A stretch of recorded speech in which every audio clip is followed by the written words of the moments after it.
Alright, come in. Hi, I'm a representative of my airline. Alright, have a seat. Thank you very much. How can I help you today?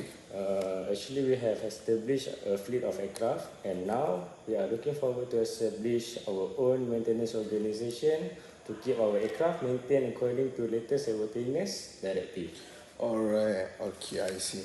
Alright, so first of all, I would like to congratulate you on the successful of establishing your own fleet. And it's a big step to establish your own maintenance organization.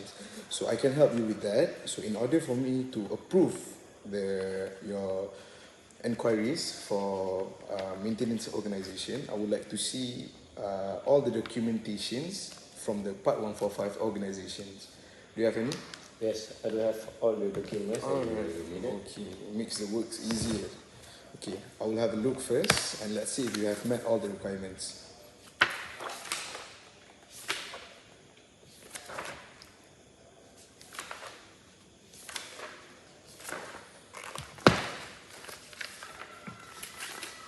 Okay, seems like you have met all the requirements for Part 145 organizations, and now you have our approval to establish your own maintenance organization. Congratulations. Thank you very much. Alright, okay. Okay, hi. Hi. We have required approval from CAM for our maintenance organization. Alright, congratulations. And I would like to appoint you as our KMO. Okay, thank you very much. And can you please explain briefly what is KMO? Okay, what is KMO? KMO stands for Continuous Airworthiness Maintenance Organization. We are an organization that is responsible in keeping your aircraft well maintained and safe to fly. Okay, so what do KMO do? Alright, so your engineers will be working with us. We will provide them with the maintenance planning and maintenance task card for their daily tasks to maintain your aircraft. So our goal is to keep your aircraft safe and maintained according to latest CAM Airworthiness Directive.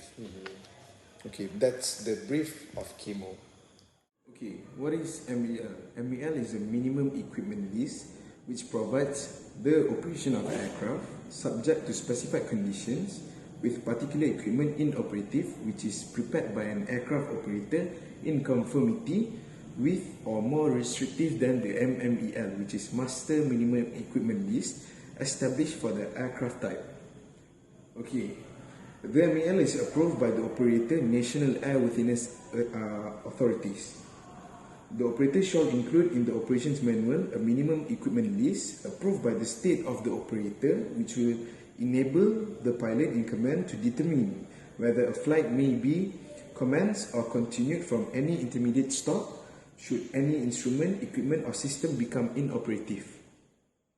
Where the state of the operator is not the state of registry, the state of operator shall ensure that the MEL does not affect the aeroplane's compliance with the airworthiness requirement applicable in the state of registry. Alright. What is deferred defect log? An identified aircraft defect which has been assessed as being within the requirements of the minimum equipment list or MEL or configuration deviation list or CDL and has had rectification deferred within a specified limit, also referred to as a CFD or also known as carried forward defect. Okay, what is CDL? CDL is a configuration deviation list. A configuration deviation list is a list established by the organization responsible for the type design with the approval of state design, which identifies any external parts of an aircraft type which may be missing at the commencement of a flight, and which contains, where necessary, any information on associated operating limitations and performance correction. The CDL is usually prepared by the aircraft manufacturer and is part of the aircraft flight manual, also known as AFM. The CDL is a listing of regulator-approved non-structural external parts that may be missing but the airplane remain airworthy. To qualify an item onto the CDL, a restrictive set of conditions must be met. Example, the effect of missing part upon adjacent structures and system must be evaluated. The effect upon airplane performance must be measured. The combined effect upon the aircraft when more than one CDL item is present must be determined. In example, the effect of a combination of items missing. Most items on the CDL are qualified during the initial certification of the airplanes and CDL test. Flights are rescheduled into the test plan. The CDL should not be confused with the MEL, or also known as Minimum Equipment List. While the MEL describes the limitations of aircraft operation in case of a system being inoperative, having malfunction, example transponder failure, the CDL deals with the situation where external parts of an aircraft are missing, fallen off. Example, fairings, aerodynamic seals, or panels. If a CDL for an aircraft that does not exist, then flying with external part missing means that the aircraft is not in its original certification configuration, thus it is not airworthy. Regulations and supplementary information concerning the CDL are contained in EOPS. What is maintenance release? Also known as a certificate of release to service, is a statement signed by a licensed aircraft engineer with the appropriate certifying approvals which asserts that the aircraft is airworthy to the degree appropriate for safe flight. All work carried out on an aircraft, its system and its component must be certified as fit to fly. On completion and prior to return to service, the Certificate of Release to Service CRS must therefore be issued before flight at the completion of any maintenance.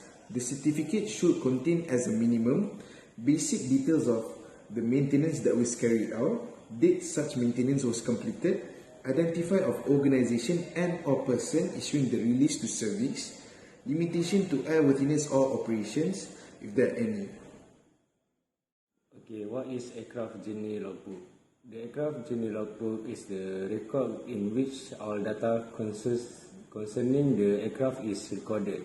Information gathered in the log is used to determine the aircraft condition, date of inspection, time on airframe, engine and propellers. It reflects a history of all significant events occurring to the aircraft, its components and accessories, and provides a place for indicating compliance with FAA airworthiness directive and manufacturers' service bulletins. The more comprehensive the logbook, the easier it is to understand the aircraft maintenance history. When inspections are completed, appropriate entries must be made in the aircraft logbook certifying that the aircraft is in an airworthy condition and may be returned to service. When making logbook entries, exercise special care and ensure that the entry can be clearly understood by anyone having a need to read it in the future.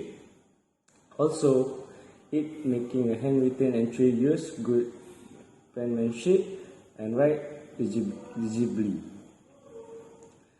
To some degree, the organization comprehensiveness, the appearance of the aircraft logbook have an impact on the value of the aircraft. High quality logbook can be mean a higher value for the aircraft.